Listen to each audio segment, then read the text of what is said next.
Thank you for tuning in to the Aligned Operator by Bellaconnections. If today's conversation inspired you, share it with a fellow entrepreneur who's ready to grow with more focus and less chaos. Remember, scaling your business doesn't have to mean losing balance. It just takes clarity, consistency, and connection. To learn more or connect with our community, visit us at Bellaconnections.com. Thanks so much. We're live. All right. Hello, Carla. Thank you so much for being here today. Thank you for joining us in the Streamline to Scale group. We are super excited to be talking about all things outsourcing here today with Carla. A little about Carla is she's a seasoned entrepreneur with over 14 years of business ownership experience. She started by opening a flower shop in 2009 and rose to 10 dealerships by 2017, which that's huge. I mean, and also really cool because I'm obsessed with flowers. So I would love to do that and hear more. But since then, she's also started multiple traditional and online businesses and has a few needle moving things in outsourcing and delegation that make it faster to scale for businesses. So her biggest milestone is growing her outsourcing company from 0 to 7 figures without spending anything on ads. And today she's really helping business owners achieve scale with fast growth through highly trained remote professionals from the Philippines. So super excited to have you here and hear more about, all this success and everything that you've created to help businesses scale. Really appreciate this, Carla. Thanks, Michelle. And thanks for the invite. I'm super excited to be here and pour love into your community. Heck yeah. We love people like this. We love hearing stories like this, but also, getting these kind of insights here. We just are really trying to help connect visionaries and operators. So, being able to outsource is just a huge aspect of that a lot of people still struggle with for so many reasons. And especially, when they're looking at vetting overseas teams and hiring. So I'm curious, what are some of your secrets to hiring and vetting for overseas? Right. So I love it. Just diving right into some of the big questions. I think, before we start with that, I would like to preface that one of the big principles and the aha moment that gave me, throughout the years that I've formed this idea throughout the years, and I'm still learning new perspectives of this one idea, but this major idea that I realized, starting different businesses and working with different business owners, whether it's in the capacity of a consultant or a business owner providing them a service, is that number one, most business owners are true visionaries.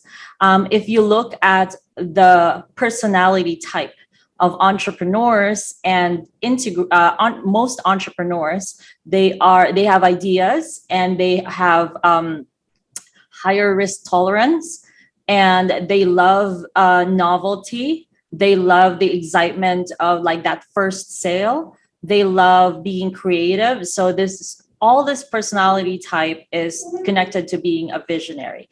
A lot of the founders and business owners are visionaries because these are the people who decided to take the basically the lesser known path, which is entrepreneurship, right? Most people, sometimes we live in this bubble because we're entrepreneurs.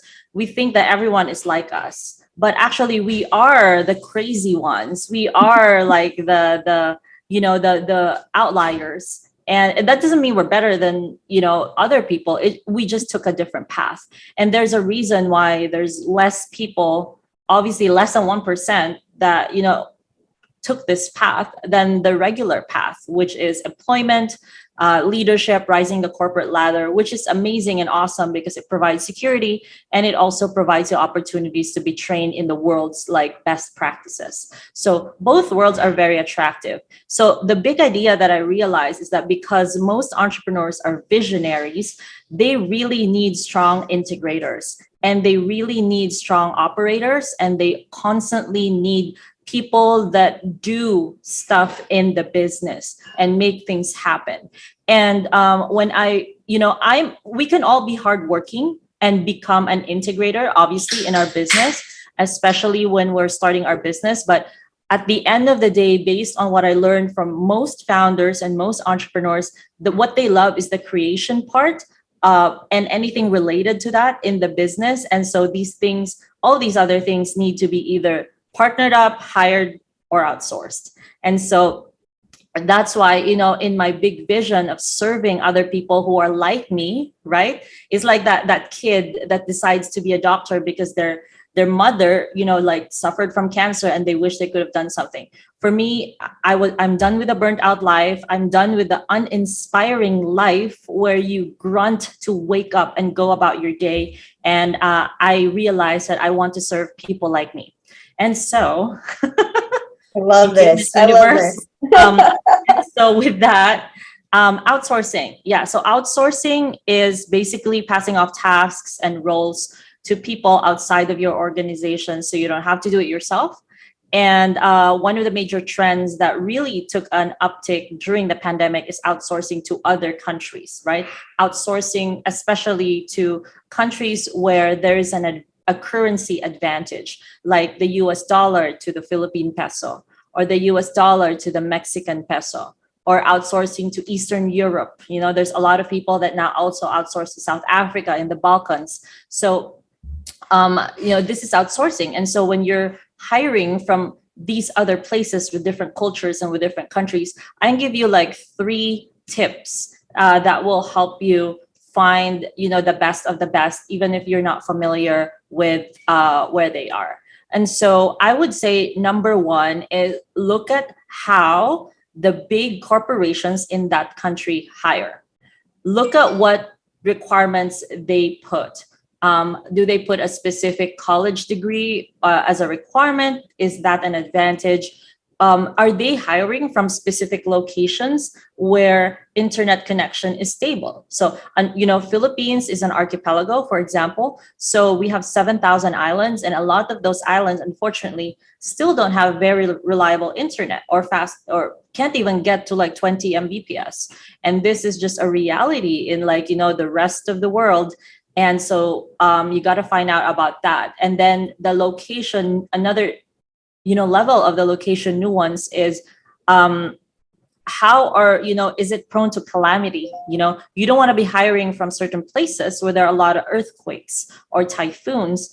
And so Philippines being an archipelago of 7,000 islands, there are certain islands and areas that are more calamity prone. So for me, as a seasoned company, we don't hire from those locations, mainly because we just don't want any problems, with our clients. And of course, that's not a promise that they won't ever get an earthquake or a typhoon, but at least you're really lessening your chances. So my number 1 tip would be hire where the big corporations in that country hire. In fact, you can Google blue chip stocks in country, blue chip stocks in the Philippines, and then you'll find the biggest corporations in that country, right? Because they are the ones that own the blue chip stocks. So really, this is just a really strategic way of looking at it. My number 2 tip would be make your expectations clear. I think humans all around the world are the same. And the root of disappointment really is unmet expectations, right? It doesn't matter where you're trying to get a haircut, or whether you're trying to get food, or whether you're honestly paying a prostitute. You have certain expectations. Michelle just know that was coming. Yeah, her coffee.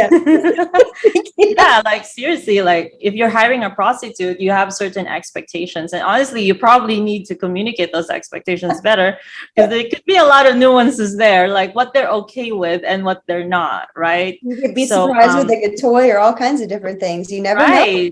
Yeah, are they okay to like do this thing with that part of their body? Like, you you have to be clear. Clear communication is very important, right? So it's very important. It really is, though, in every part of business and life. Like expectations, especially, like a lot of, I've been dealing with that with the client recently, is like the expectations, and the new hire just didn't feel like they understood the expectations. So it's like, you really have to dial those in and be completely clear when you're hiring anyone, sex worker or partner or business team member, anything.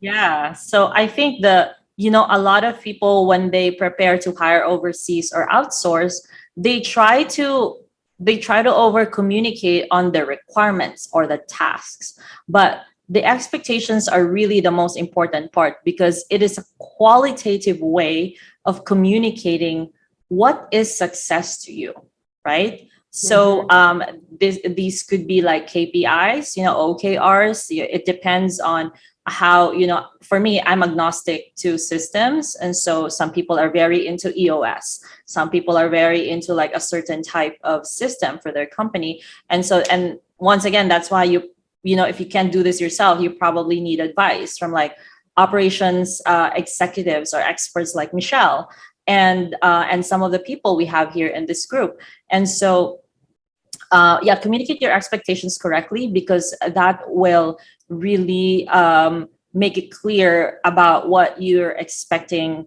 And there's no, like, it's just very hard to miscommunicate if you're clear on your expectations. You will not have any problems on cultural nuances, time zone, like you make it very clear in your expectations.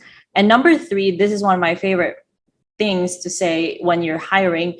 Actively, your hiring announcement is copy. It is copy. So actively try to attract, the right candidate or the right person for your team and for the task, for the role. And also actively repel people who are not a good match. So essentially you're writing copy that, and you have like a target market, which is the candidates, the perfect candidates for you. And then also you have the people that you don't want, because they're just a waste of time for you and for them. You're never hiring them. They're not qualified.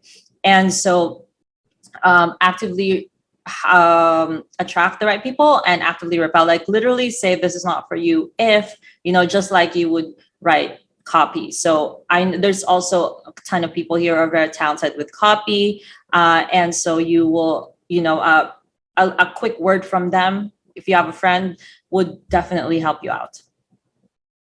Absolutely. It's huge. Like I remember I was, I think I commented on something that you've been doing these 100 days of outsourcing tips, which have been so incredibly helpful. It's been really awesome. So anybody who's listening, like go follow Carla, because she always drops some hilarious bombs like you just heard, but also 2 incredibly helpful tips like on outsourcing and all kinds of things. So yeah, you mentioned that in a comment was like, it's selling the job. That's what you're doing, is you are selling the job, and you're also ensuring that that people who are not a fit, don't match up with it. They don't waste your time or their time, applying for something. So I think I told you I had this one instance where I was honestly like, I was feeling sick. I was like kind of being a little half-assed about a couple of posts that I made. And a friend of mine, John, called me out, and he's like, really should like try to sell these a little bit more, add a little bit of copy and blah, blah, blah, in a very nice way. And as soon as I did that, like it made a world of difference. I started getting, the really great candidates. No more of like the nonsense kind of stuff. Like you are selling a position. In order to attract the right people, like you need to be positioning it so that you do attract the right people. Like, we all are in this, especially in this space where we're all, like you said, entrepreneurs who have that certain type of drive to always be pushing and doing different things a little bit differently. It's just a different world to be hiring in. So those tips are very awesome. Thank you. I had no idea about that I didn't even think about that in terms of like looking at locations and like what other big companies are suggesting or requiring for hiring like that. Like that's super smart. So I'd love to hear like, some of the mistakes, like we've all made mistakes in terms of hiring. Like, what do you feel like are some that you see most often when people try to do it themselves or that you've made yourself even? Right, exactly. So the funny thing about outsourcing is it is hiring. It is like HR work, right? Because you hire, you vet, you place, you manage their onboarding, and then you keep a scorecard, and then you communicate what success is to them, and then you come up with a way to manage them. And that's really, that's outsourcing. A lot of outsourcing companies try to do the easy way, which is, you pay us money and we'll give you a VA, and that's it. Like, I think that is really, in my opinion, I think that conversation is so incomplete, and it leaves a lot of room for mistakes. And to be honest, I think these companies just want like the quick buck, and they just, they're just taking advantage of marketing one part of the problem, which is hire cheap, which is honestly, some people are attracted to that idea, but I don't want to work with those people. And I only want people that hire quality people. And I'm super proud, as a Filipina, I grew up in the Philippines. I'm super proud to say that there are a lot of people who are really like up to the standard, world-class standards, and they are not just VAs or virtual assistants. And that's what we focus on in my company, in Proximity Outsourcing. I would say 1 out of 10 people that we hire are VAs, and the rest are managers, client success managers, operations managers. And if you're curious on how this works, feel free to send me a message. I'm always happy to answer. Definitely mention this group, because if I don't know where you come from, I might just not read your message. But if you're Michelle's friend, or like you're in this group, I'm happy to help you out and give you some advice, and let you know about our process. So I've known that there are 4 like tough mistakes that a lot of people make when they try to DIY this. Number 1 would be like poor hiring channels and experience. And so because this is first and foremost like a recruiter job, like Michelle, this is a thing. No one is born with this skill. Let's start with that, right? So this is a skill that you learn as you do it. No one is a natural hirer. No one is a talented recruiter from like elementary school. No, you can be a good dancer. You can have like a certain talent for, I don't know, chess or golf or whatever, right? You have better hand-eye coordination, so you'll become a great athlete. But so these are gifts. These are gifts that you have. But no one in the world is born with the skills of hiring and recruitment. And so when a company, this mistake is very easy to make, because most companies are not HR companies. And so they don't know what they're doing. So unless you have an HR professional in your company, it's very easy to make the mistakes of not having the right channels and not having the best experience. And like, do you know where to find these best candidates? Do you know what questions to ask them and how to vet them? And so what is there for you to do if you want to DIY this? Try to learn the best practices, or maybe if you can afford it, get some consulting time from people like Michelle, or just avoid these mistakes and hire an experienced outsourcing company. So basically find the person with experience and then run your plan through them. That would be my advice. If you don't want to work with an outsourcing company, that's how you can do this your way.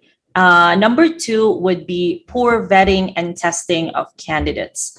And so a lot of people lie on their resumes, and a lot of people present themselves very well in interviews.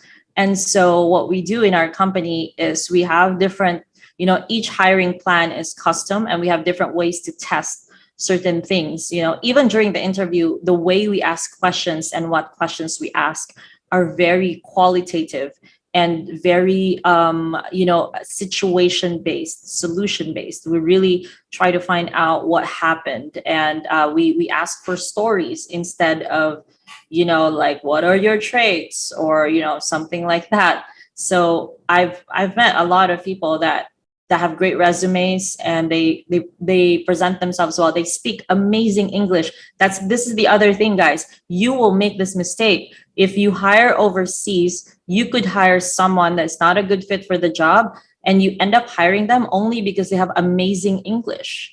What if that girl has an American boyfriend, but she's not really a good fit, but because they present themselves so well and they speak amazing English, you think that and then you like them, right? Now you have a bias towards them because they sound like you. And this is, we're just human. We're just human. It's not being racist or anything.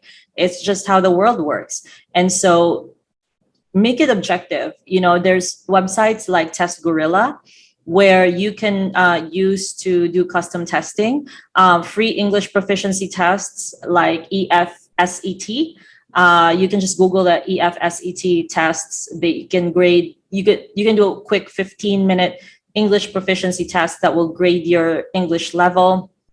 And find out, you can even run like IQ tests that test for abstract reasoning, mental acuity, problem solving. So, and then of course, you can find out how they perform under pressure. And of course, lastly, don't be shy to send a test task, a paid test task. Like if one position is super crucial, make offer your, I would say, top 3 or top 5 candidates, offer them a paid test task. Give them a task, give them a deadline, tell them you're going to pay for their time. Of course, you have to be fair, and then see who delivers the best results. So that is also one thing that we do at Proximity Outsourcing, and it really impresses our clients and gives us the real deal on how they handle these tasks. And so also the other thing is test for culture fit. So try to ask qualitative questions on previous experiences. Try to get an idea on how they think. I learned a very good question that Peter Thiel shared in his book 0 to 1.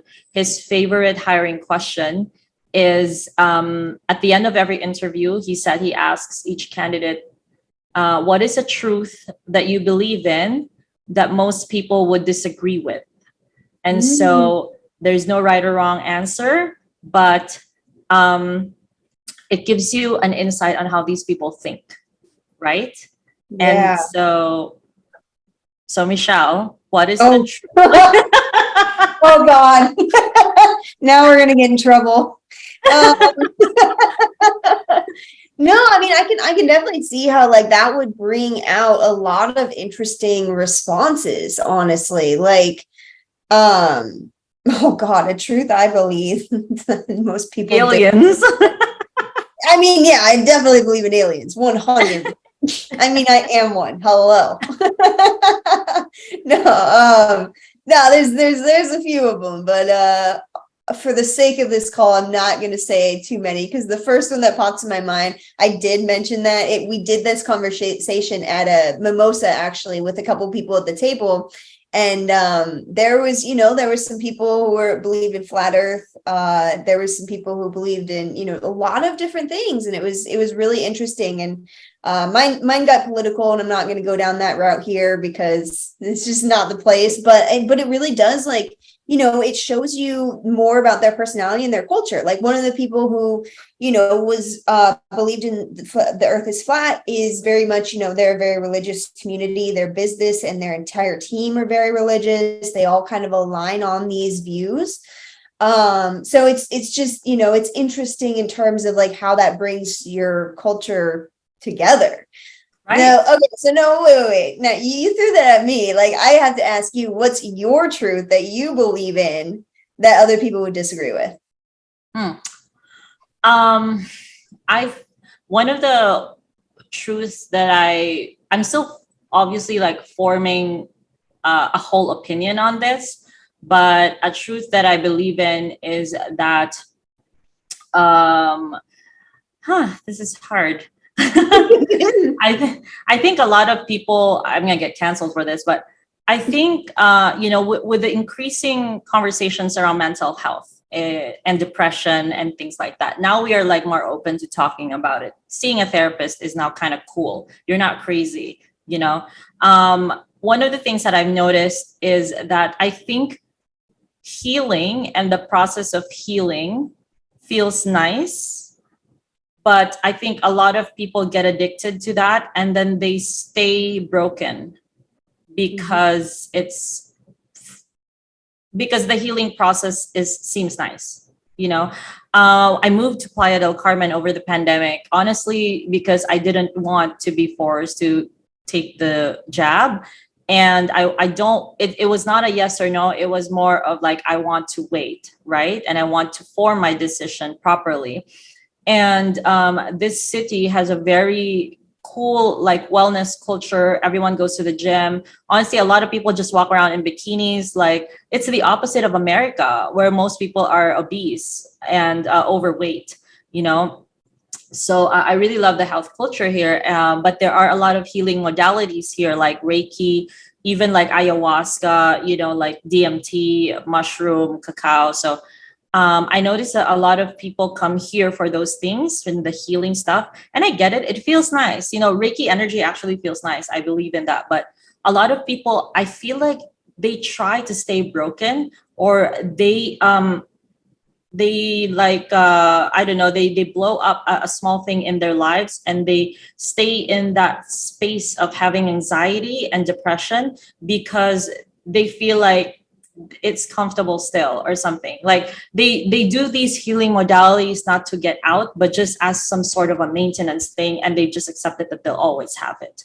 So it's like that validation. No, I understand what you mean. Like, I see a lot of people who just who move through it, but then a lot of people who also kind of go back to always saying, well, this is why it's that way, or this trauma is what's causing that. And that's just who it is. And it's like that validation and that continual, like you said, like continuing feeling like you're healing from it, but at the same time, you're letting it affect your life in a way that it's still a part of your life instead of like moving on. And it's the story you're telling yourself. It's the story you're repeating and the story you're creating. So, I mean, one, I am super jealous that you moved to PDC for that. Like, I wish I had gone to Playa for that, because I got to tell you that probably is my truth that most people disagree with, is that I was highly upset that I got the jab, but I only did it. Like, I was so against it. And I did not want it. I knew it wasn't for me. And my body was screaming at me, I'm not ready. I don't need this yet.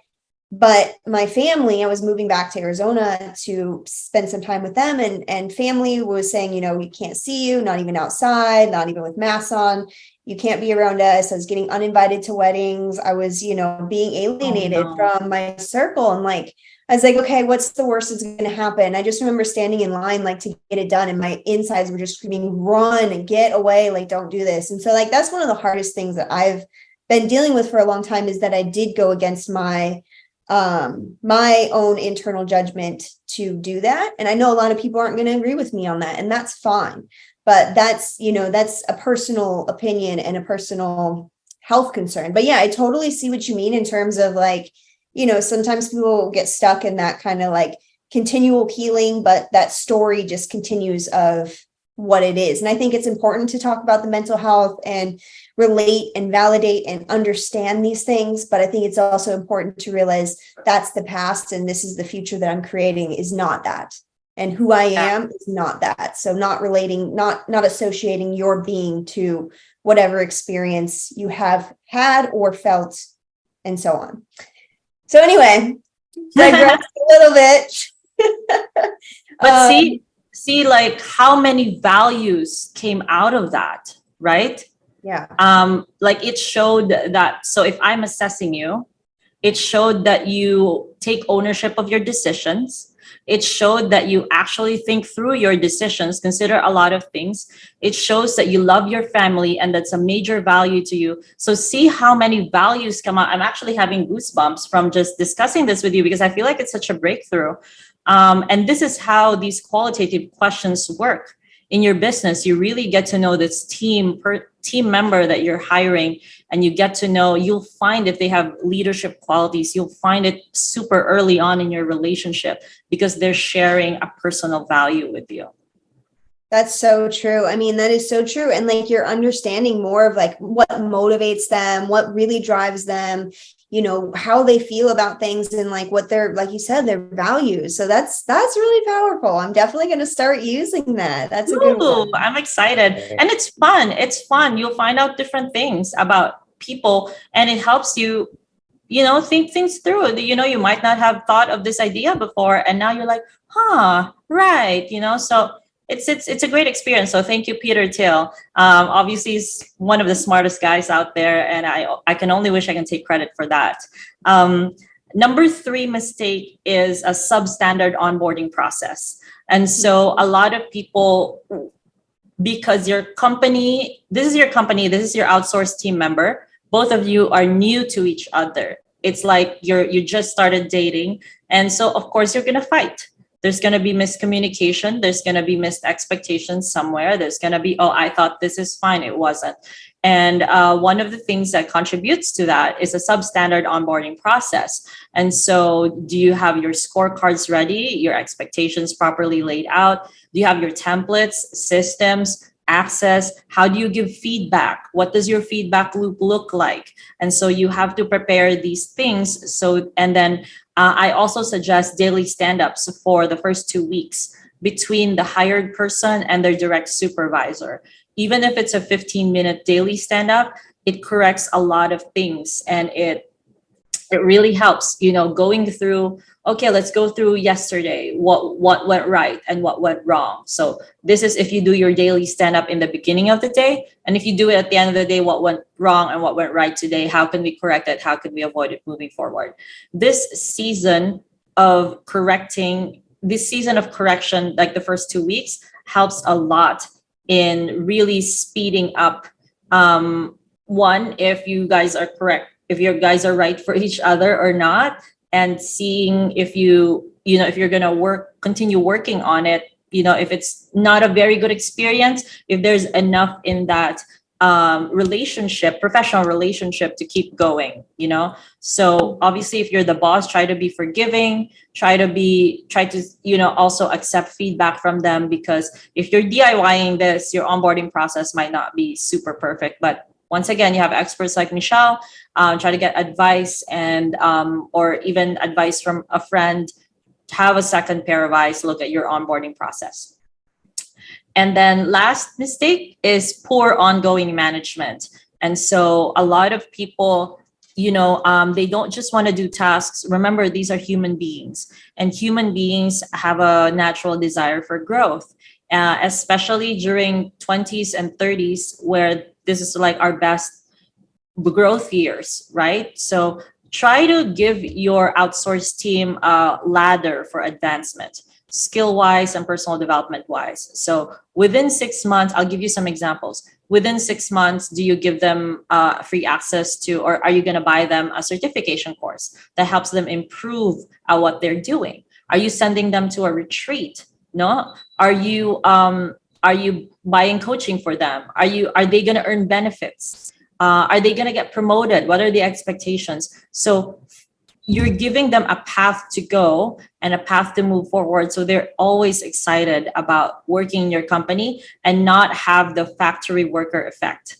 So what I call like a factory worker effect is just like, okay, I come in for work, I clock in, I do the thing, I clock out, I don't think about my job ever again.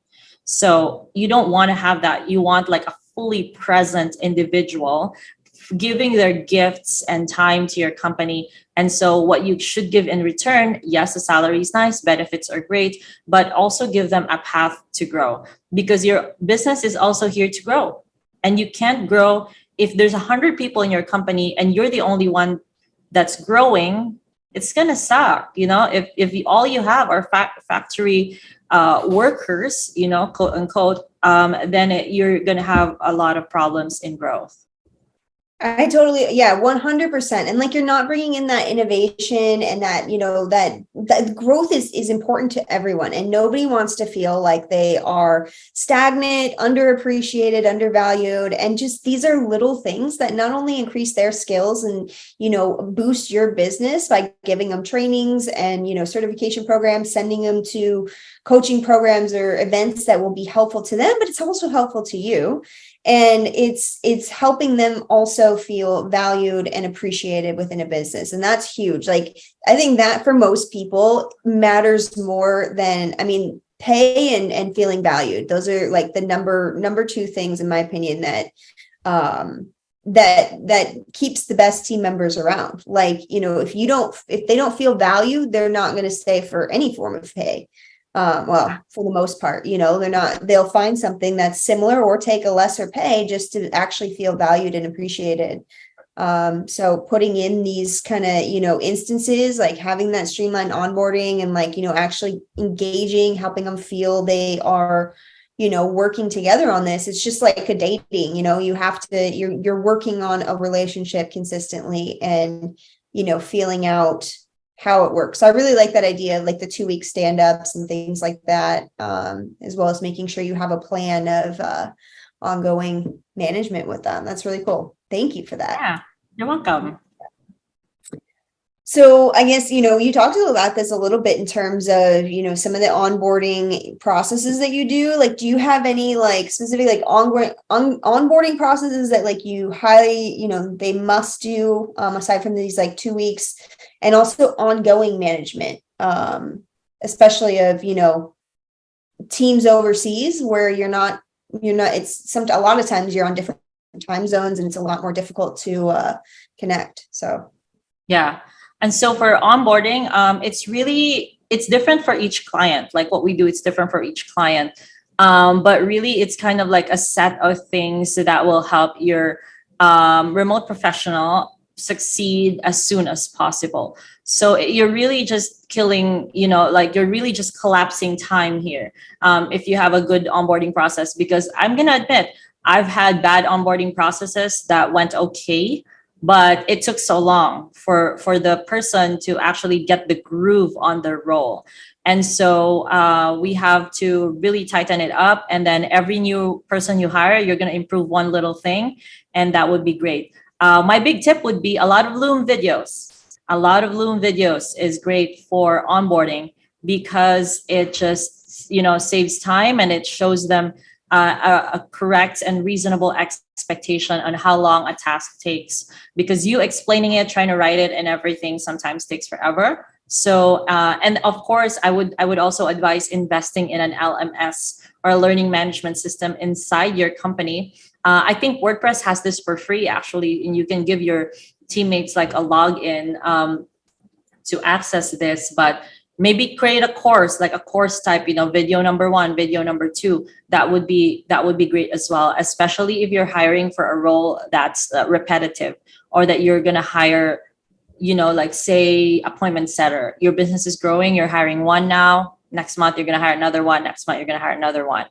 And then don't forget also onboarding for company growth and culture fit, core values. So in my company, there are 2 kinds of onboarding. We have like, if we hire a client success manager, for example, for you, we're going to have our own onboarding, which is getting to know our company, telling the story of our founder or, me, our vision, our goals and our core values, expectations. And then we discuss like the boring HR stuff, like these are your benefits, blah, blah, blah. And then we have another onboarding, which includes the client. And all of our clients have a dedicated client success manager. And so whose only job is to make sure that their experience is great and retain them. Really, I even put it in my job description when I was hiring CSMs. Your job success is only going to be measured in 3 things: retention, testimonials, and referrals. And that's it. I don't care about the other stuff. So that was like a clear expectations that we set up. We created systems, templates, stuff around it.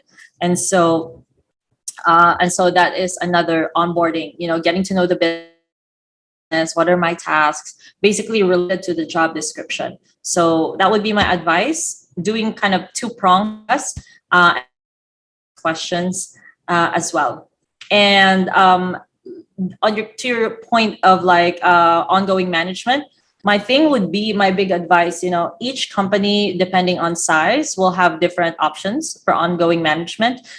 We also, if you already have a team in the Philippines and you want to buy like benefits for them and provide ongoing management, we also have that in our company, because we really love it when business owners care about their people. And so the important thing is a ladder of advancement. What can they take from your company, or what is a gift that you can give them that is not related to money? Because these rewards are actually what's going to keep your best people. And not because if your only attraction is money or salary, they're going to leave you for someone with more money, right? It's like dating. If you're dating for just, because he's rich, then you're going to leave him for someone richer.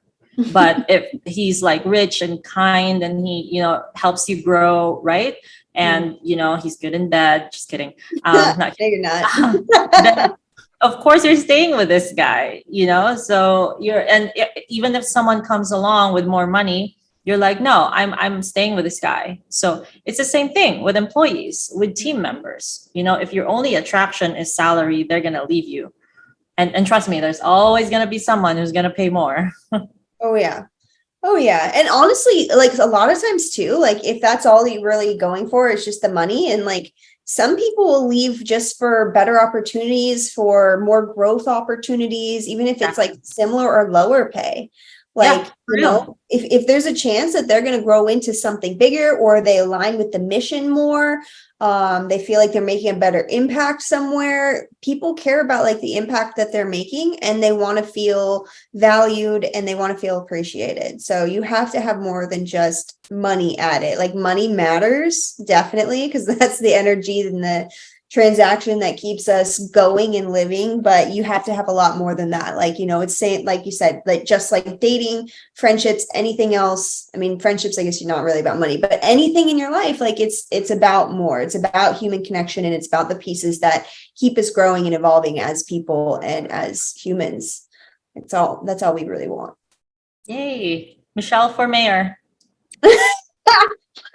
Mayor of crazy town. No.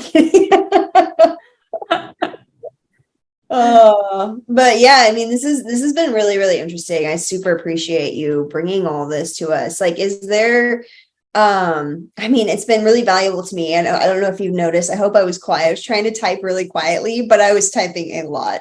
So, I took a ton of notes, and I really appreciate it. It's been really great. Is there anything else that like you think that would be really helpful, for people, motivating team, or anything else that you want to kind of throw out there for them, especially around outsourcing? And, definitely hit up Carla if you're looking for outsourcing. But yeah, what else? Is there anything else you want to like kind of share with us today? Yeah, I think the major thing with I guess I would just share like general principles in outsourcing also. Everything in your business that doesn't involve high level decision making can be outsourced, like literally everything.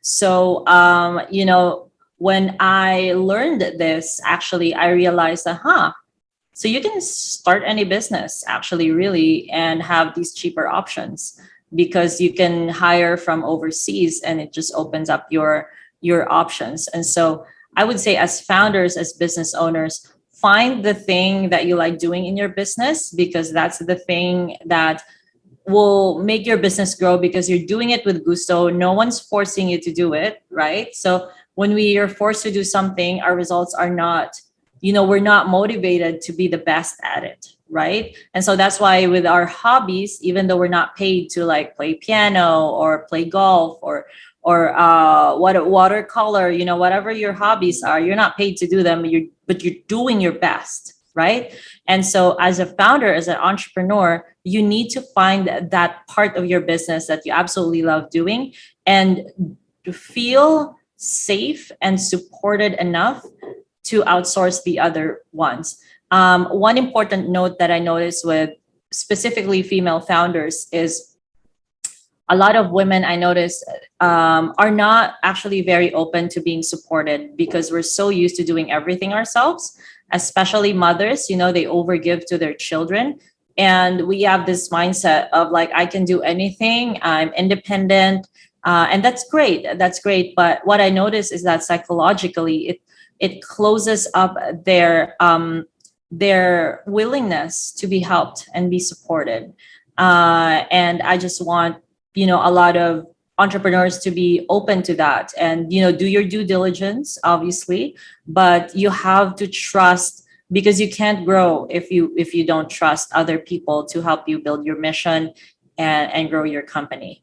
So I wanted to share that, really. Trust and surrender. The more you trust and surrender, the more you realize that business doesn't have to be all hustle, and doesn't have to be hard. And I would say that turning point is a lot of hustle when you're starting. The turning point, I think, is like 30K. If a business makes 30K revenue a month, that puts you to, if you're making 30% profit, that puts you at 12K or 10K a month, right? 10K or 12K, depending how smart you are with your expenses. But when you're in that level, you can breathe a little bit better and you can take some risks. So if you're a business in that level, really, really open yourself up to outsourcing important things in your business, especially those that will bring growth. That's when every time my business hits like 30K a month, I could breathe easier, and then I start to really think of high level stuff. And I think lastly, I want to also share that um, I think I think that a lot of people, when they outsource, they also don't trust the expert that they outsource to. So, just like what I shared on, like, no one is born with a talent to hire or recruit. You also have to trust this person that you're hiring. Try not to get in the way of their process. You can ask questions, get clarity, but you have to also like really, really trust the process, because you don't know what you don't know, and your business has also never been in this situation. That's why you ask for help. So yeah, I think that's it. And if anyone in this group, wants to talk about this, wants to check their options, we at Proximity Outsourcing always try to help you get to the best solution, even if that means that we don't have to, work together. So, I'm happy to invite you to a call, just a quick chat, send me a voice note. Just mention this group, mention Michelle, because otherwise I will not open your message. I've come to that point too lately, to be quite honest. Like, the amount of messages I've been getting, I don't know about you, but it's been getting a little overwhelming. So yeah, I really appreciate you sharing all this with us. This was super valuable. I definitely took a lot of notes and gained a lot from this. So I appreciate it. And yeah, this was wonderful. Thank you, Carla. Thank you so much, Michelle. It's been my honor. It's my pleasure. And I'm super happy to be part of this community. Awesome. We're so lucky to have you. And yeah, definitely, if you have questions about outsourcing, like, hit up Carla. Also, I do want to mention, Carla's not just a wizard at outsourcing. Like, she has been a wizard at diversifying businesses, building businesses. Like, I know she's got a ton of, rental properties. I think I saw earlier that you have, well, I think you said you had some mortuary or some mausoleums. Oh yeah, I invest in a lot of real estate, and so this is another bonus of outsourcing, guys. You can explore other things that make you happy or that you're curious about. And my personal principle in building a business is I'm just gonna build cash cows and invest in boring stuff. And so I'm very lucky because my mom was a realtor, and she opened my eyes to investing early.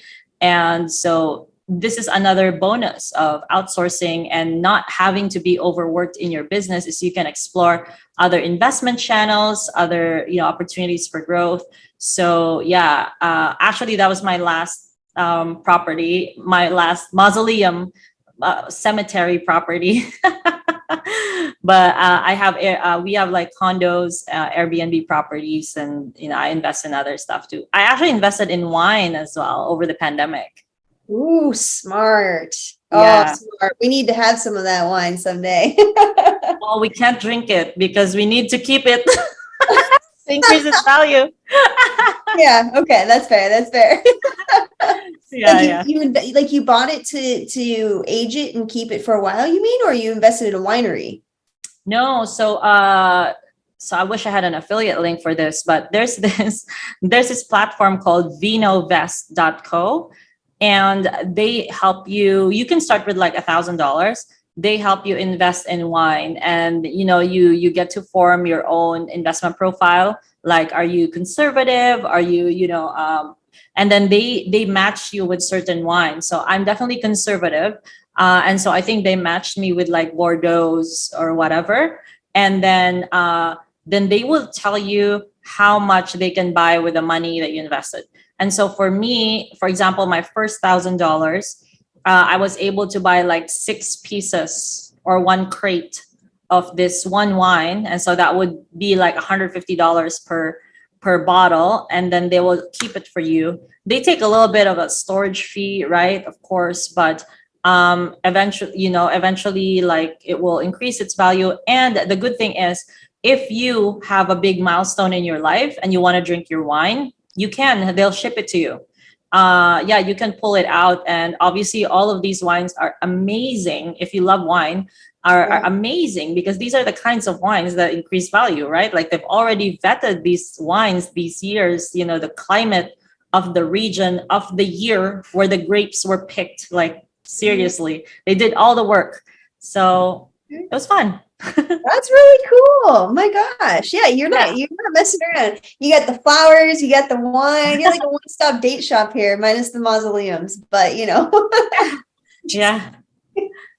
Oh, that's really cool though. That's really neat. I love that you have that time and ability, and just you're going out there and you're investing in so many things and building so many like cash cows and wealth generating revenue aspects and businesses. It's really cool. It's really cool. So Thank you. you're awesome. I really appreciate you, Carla. It was so fun getting to hang with you today. Likewise. Yeah. Well, hopefully I'll see you again soon. And thank you for being here today. I appreciate it. Likewise. Thank you so much, Michelle.